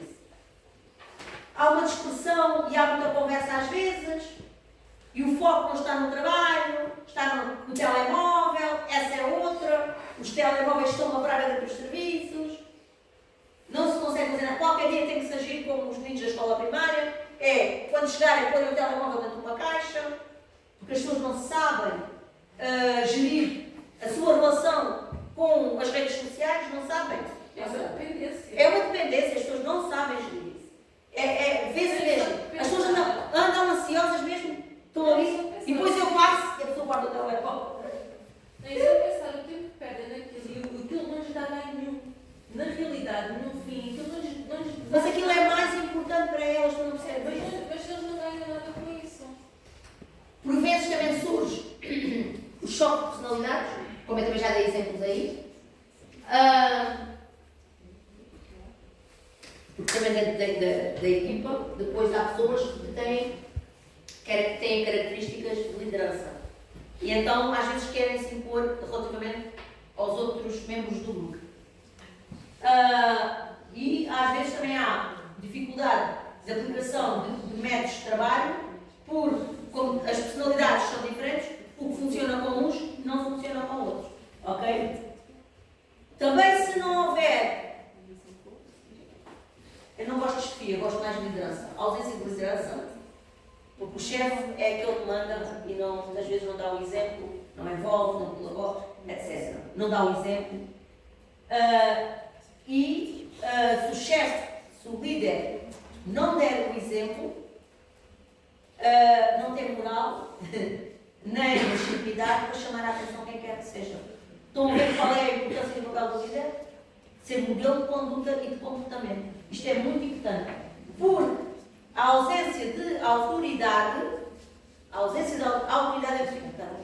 As pessoas não sabem viver sem autoridade. Garanto-vos que isto são anos e anos de experiência. As pessoas não sabem viver sem autoridade. Anda tudo desgovernado. Se não houver uma pessoa que tenha pulso, é lá na vossa casa. Quem é que tem o pulso lá em casa? É a mãe ou é o pai? Alguém tem que ter o pulso, alguém tem que ter a liderança da situação. Porque senão a coisa não vai correr bem. E depois até leva à desmotivação. Porque isto aqui não se faz nada, isto aqui é sempre a mesma coisa, isto aqui não sei o quê. Como é que ele chama a atenção se não faz? É isto? E lá está, a ausência de liderança também leva à confusão nas funções a desempenhar. E isto vai destabilizar o grupo, garantidamente. E vai resultar em desmotivação. E também vai resultar, muitas vezes, em falta de produtividade de alguns membros. Porque também há pessoas que se encostam, não é? Uns trabalham e os outros encostam-se. E temos agora aqui os membros tóxicos dentro dos grupos. Vamos ver que tipologias de membros tóxicos é que nós temos. Temos o preguiçoso, o que é que ele se encosta? Olha, vai lá tu. Olha, eu agora vou lá fora fumar. Olha, vai lá tu atender o dador. E a outra vai, não diz nada, mas vai possuir. Pois, são sempre os mesmos, ver os dadores. Estão a ver? Isto é o preguiçoso. Arranja sempre desculpas para justificar tudo e mais alguma coisa. Porfia.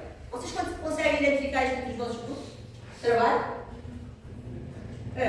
Porfia. É aquele que está sempre mal com a vida. É aquele que é implicado, excessivamente agressivo com os colegas, ok? Está sempre mal feitiço. Quem é? Vocês já estão a identificar? O fofoqueiro. E o fofoqueiro? Este então é mais. Sabem o que é que eu digo? Sabem o que é que corre mais rápido dentro do serviço? É a fofoca do conhecimento. A fofoca anda sempre à frente do conhecimento. Porque é assim, eu passei uma informação de trabalho importante. Os colegas vão esquecer-se com certeza de passar. Mas se houve uma fofoca, isso é a primeira coisa a ser passada no mundo. A fofoca em primeiro lugar. Depois é que vem o trabalho. É o mesmo tipo É, mas o que acontece nas aulas? Se nós dizemos uma informação importante, eles não lembram. Mas se a gente diz outra coisa, não tem nada a ver com a matéria, Nunca mais se esquecem. nunca mais se esquece. É uma coisa. Isto é. E depois temos quem é que é o lobo solitário. Aquele que acha que consegue fazer tudo sozinho.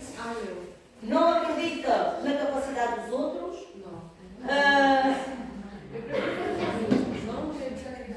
Mano, isso não, mas não é, estás a ver? Isso não é um bom exemplo. Porque futuramente não vais trabalhar sozinha. E vais ter de te adaptar. Porque o trabalho em equipa requer capacidade de adaptação. É isso que vos põe à prova. Olha, é assim. Sabem uma coisa que eu... antigamente houve uma altura em que nós fazíamos noites 2 a 2. E então eu punha uma pessoa mais velha, com mais experiência, e outra mais nova, que tinha mais capacidade de trabalho. Ok? Então, estas duas pessoas, pus uma das mais velhas com uma das mais novas. E todas as equipas eram assim. E isto funcionou lindamente. Funcionou lindamente, até que deixámos de fazer menos de 2 a 2. Isto já foi há uns largos anos. Mas naquela altura, e a coisa funcionava, sabem? Porque lá está, a pessoa tem que se adaptar. E outra coisa que eu às vezes, eu não gosto de pôr pessoas, se eu pudesse, só que eu não tenho, só que fazer uma escala assim, e nem era possível, nem dava para isso, nem tinha tempo para isso.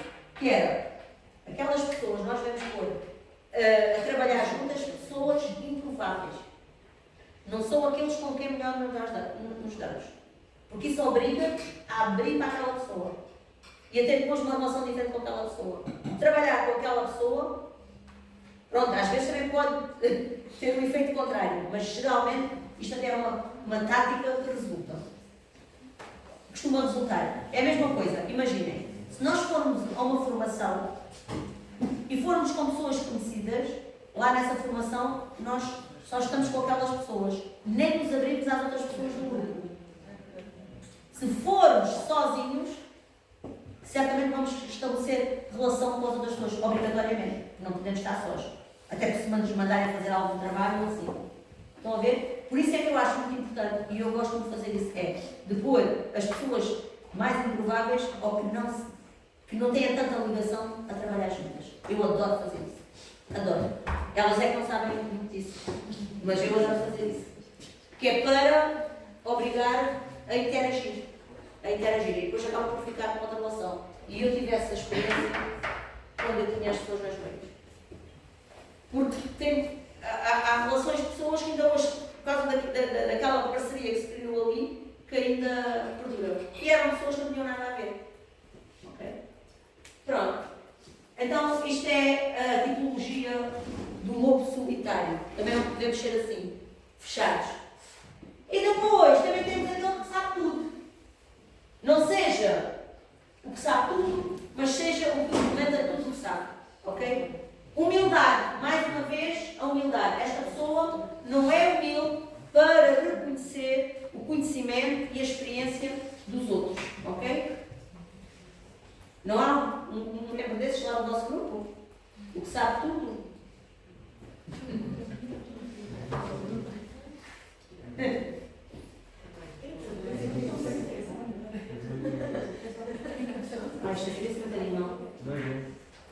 Portanto, uma equipa para funcionar bem tem que haver um equilíbrio entre estas três componentes, entre a ação, entre a razão e entre a emoção. Tal como o papel do líder. Também tem que apresentar um equilíbrio destas três componentes. Um líder não se pode só fazer da ação, focar-se só nos objetivos, não pode ser só razão e também não pode ser só emoção, mas tem que ter emoção, ok? Portanto, isto serve quer para os membros da equipa, quer para o líder, ok? Portanto, isto é tudo que não deve ser o trabalho em equipa. Dicas. Devemos ser pacientes, confiantes, pensamento positivo. Lá está. Que é para contagiar os outros. Senão, se o outro está mal disposto, está logo a resposta. O outro pode falar contigo. Pronto. Aceitar e não subestimar nunca as ideias dos outros. Ninguém sabe mais que ninguém. Respeitar. Não criticar os colegas. Saber dividir as tarefas, porque também tenho lá alguns querem fazer tudo. E depois vê o outro, pois, ela hoje faz os pedidos todos. Bem, é porque se fazem. Às vezes coisas porque não fazem, outras vezes é porque fazem. É difícil. Trabalhar, devem todos trabalhar, serem participativos e solidários com os colegas e com o serviço, aproveitar o trabalho em equipa, porque isso é sempre, até para o nosso crescimento pessoal, nós aprendemos com isto certamente, e ter boa disposição e irradiar energia. Ok? Muito obrigada pela vossa atenção. Desculpem se vos passei muito. Querem dizer alguma coisa? Coitadinha de mim, não é? Se forem para o serviço da professora Serena, façam o favor de fazer a vida dele. Não me chatearem. Sejam flexíveis, sejam disponíveis. Tem que ter uma capacidade, né? Tem. E nunca se aprende. Nunca se aprende. Nunca se aprende. É um trabalho que isso nunca está feito. Por mais formações que eu faça sobre recursos humanos, por mais autoconhecimento, é muito difícil. Digo-vos mesmo, por experiência própria, é muito difícil. Gerir recursos humanos. E depois a pessoa acaba também por levar estas coisas para casa. Estes constrangimentos e estes conflitos que há no serviço, tanto levam os membros da equipa para casa, como levam o líder. Ok? Cada um na sua dimensão. Mas cada um leva para casa. Peço desculpa se vos dei um bocadinho de seca, mas pronto, é bom que vocês. Mas vocês não era agora que deviam ter esta aula. É próximo da entrada no mundo laboral. Que era para vocês poderem. Mas eu acho que o percurso deles, muitas coisas que foram faladas aqui, eu acho que é mais difícil programá-los já quando eles já estão Sim. no mercado de trabalho, se eles começarem a ser programados logo. Mas é isso que eu acho. Aquela cadeira de gestão que eles têm fazia muita falta ter esta perspectiva. Porque vai-se ali falar muito de teorias de gestão, vai-se ali falar muito de gestão da qualidade. E isto é o mais básico de tudo. É o comportamento humano. São as relações interpessoais, que é do mais difícil dentro dos serviços.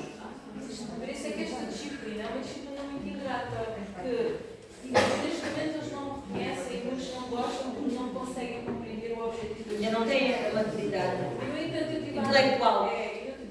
eu teria a Andresa, não é? Que já terminou o curso, disse-me que esta disciplina, afinal de contas, tem a sua importância, principalmente quando eles já estão a trabalhar, é que reconhecem e vão aos apontamentos, ver muitas coisas que nós falamos aqui e que estão úteis no dia a dia. É isso que eu queria que vocês tivessem ficado com a mensagem desta disciplina. Há muita coisa que vocês aprenderam aqui, vocês não vão começar já a aplicar. Mas fica aqui a semente para vocês começarem já a trabalhar nessas competências, as tais soft skills que a professora Celane vai dizer, e começarem já. Porque o vosso percurso como profissionais começa quando vocês têm 20 anos. Quando vocês começam a ser programados para um... Olhem, eu tive, agora fizemos uma visita de estudo lá ao serviço, no âmbito da imunoterapia. E tive que levar, porque o serviço é pequeno, e tive que levar pequenos grupos, em vários dias, em 2 semanas, espalhados por 2 semanas. E então, uma das alunas já me disse assim: professora, o que é que a professora lá faz? E eu disse: pois é mesmo isso que eu quero fazer, o seu trabalho. O que é preciso para fazer o seu trabalho? Eu disse: olha, tu nem sabes o que é o meu trabalho. Porque parece muito simples. Parece tudo muito simples. Quem está de fora e vê, a pessoa não quer, E há outras pessoas que dizem assim: eu prefiro ter muito trabalho e não ter o meu. Porque o meu é um trabalho diferente. Eu não estou a lidar, às vezes também ligo se estiver a fazer urgência, mas eu não estou a lidar com a urgência do nosso serviço, mas estou a lidar com outro tipo de constrangimentos e limitações e desafios muito... Exatamente, é que o sucesso não responde. Imaginem, por exemplo, eu sou a gestora da qualidade, tenho um sistema de gestão da qualidade implementado e nós somos auditados. E eu sou extremamente exigente. E sou exigente comigo, depois tenho de exigir com os Isso é inevitável. E a mim custa-me um bocado ter que repetir a mesma coisa vezes sem conta, perca a paciência. E depois, quando é a auditoria, que eu penso que as coisas estão a ser feitas e que eu vou toda contente, vou demonstrar que é feito, vou evidenciar em sede de auditoria que aquilo é feito, o que me estão a questionar, e quando eu chego, a minha cara, eu enterro no chão. Porque às vezes coisas básicas que as pessoas não fizeram. Por exemplo, as auxiliares. As auxiliares limpam uma sala, limpam não sei o quê. Têm que registrar que a sala foi limpa. Se me pedem a auditoria os registros, eu confio que as pessoas fizeram. Então chegam lá, não está feito. O do dia não sei quantos. Quem é que teve de serviço? Não registrou. Quem teve um dia tal? Não registrou. Vocês estão a ver isto? A sorte não. Eu, como agora, depois de anos nisto, lá está, tenho de implementar medidas. Ou seja, antes das auditorias, eu tenho que andar a dizer, já viram isto? Já reviram aquilo? Já reviram aquilo outro? Já sabem a política da qualidade? Eu tenho que andar sempre a dizer as mesmas coisas. Primeira coisa, quando é o dia da auditoria? Não estou de serviço. Pronto, acabou a responsabilidade. Vocês sabem o que é isto para a pessoa que leva este compromisso à frente? É extremamente desmotivante. Porque é sentir-se que está sozinha no meio daquilo tudo. As pessoas estão ali e fazem o que têm que fazer. Isto é muito desmotivante para a pessoa que gera a qualidade. Como gestora também faz trabalho técnico? É assim, imagina, eu agora tenho muita coisa para fazer porque eu estou a qualificar, a partida já está a qualificar o serviço para implementar, para incorporar as GMPs, que são as boas práticas de fabrico, no nosso sistema de qualidade. Para quê? Nós vamos começar a ser fornecedores de plasma para matéria-prima, para o fabrico dos hemoderivados. Por exemplo, os hemoderivados, os fatores de coagulação, fator 8, fator 9, as albuminas, o fibrinogénio, a antiimunoglobulina humana. Portanto, há imensos tratamentos de doentes que dependem destes hemoderivados. E são todos de origem humana, a partir do plasma humano.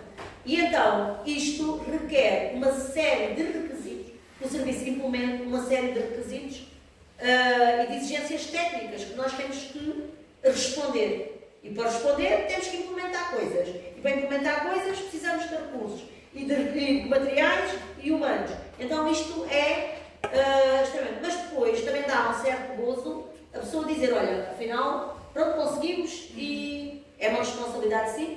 Na altura era um procedimento voluntário, mas vai deixar de ser voluntário e vai passar a ser obrigatório. Porquê? Porque há falta de medicamentos, sobretudo da antiimunoglobulina humana, por exemplo, para tratar os doentes. Não chega a antiimunoglobulina para tratar os doentes. Então, é preciso mais matéria-prima para se obter mais deste hemoderivado. E então, nós agora, Portugal, como vocês já devem ter ouvido falar que se desprezava e não utilizava-se o plasma dos dadores, então já estamos a utilizar o nosso plasma para transfundir e concorremos a um concurso de 60 mil litros de plasma para a obtenção de hemoderivados. Mas para isso nós somos auditados, fui auditada por 5 empresas e isto é para continuar, porque o nosso serviço está como fornecedor de plasma, portanto faz parte do Plasma Master File da Agência Europeia de Medicamento. Sim. Pois, e eu estou como responsável da qualidade, estás a ver? E mais um diretor de serviço. E depois é assim. Eu processam tudo depois, portanto isto é. Eu cheguei ao serviço e eu disse para o diretor: ter noção do que é que isto significa. Ter noção. E eu preciso que você haja. Porque eu vou ter que ser eu, porque já sei que vou ter que ser eu, a ter o papel autoritário, lá está, porque senão ninguém tem esse papel. E eu tenho que dar depois resposta. Daquilo que nós tivermos, sou eu que tenho que responder a isso. Nós tínhamos falado, não me lembro se foi convosco, se foi o segundo ano, mas acho que foi hoje. Nós tínhamos falado na questão do plasma ser aproveitado como um medicamento para a produção de hemoderivados. Foi isso convosco? Deve ter sido do segundo ano que eu falei isso. Deve ter sido do segundo ano. Pronto, é gratificante de facto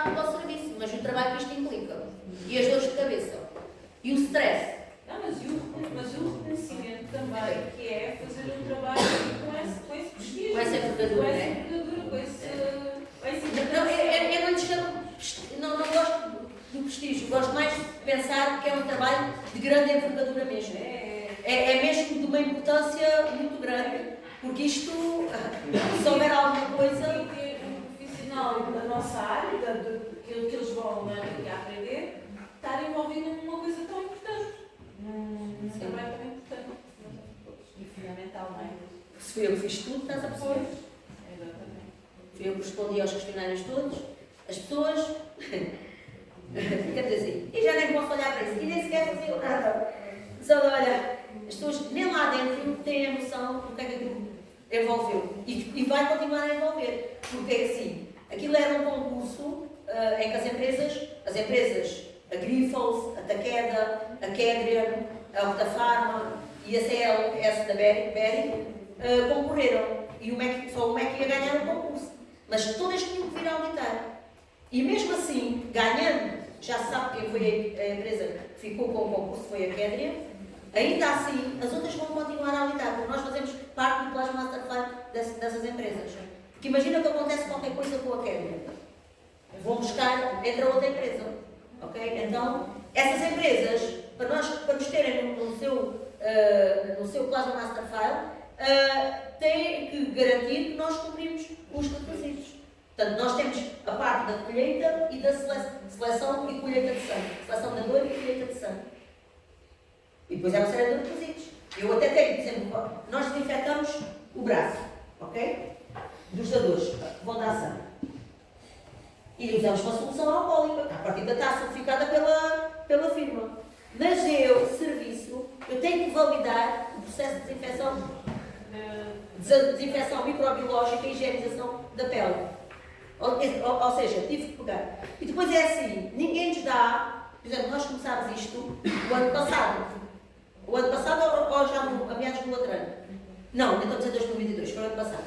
E ninguém nos disse como é que se fazia. Vão ter auditorias. E chegavam os auditores italianos, austríacos, não sei do quantos, para auditar o serviço. E eu pensei, agora quando fomos a uma formação, é que percebemos que todos os serviços estavam em igualdade de circunstâncias. Que era, tínhamos o serviço certificado e pensámos, a coisa até vai decorrer. E quando eles chegavam, é que víamos, mas nós não temos nada disto, nunca tínhamos ouvido falar nestas GMPs.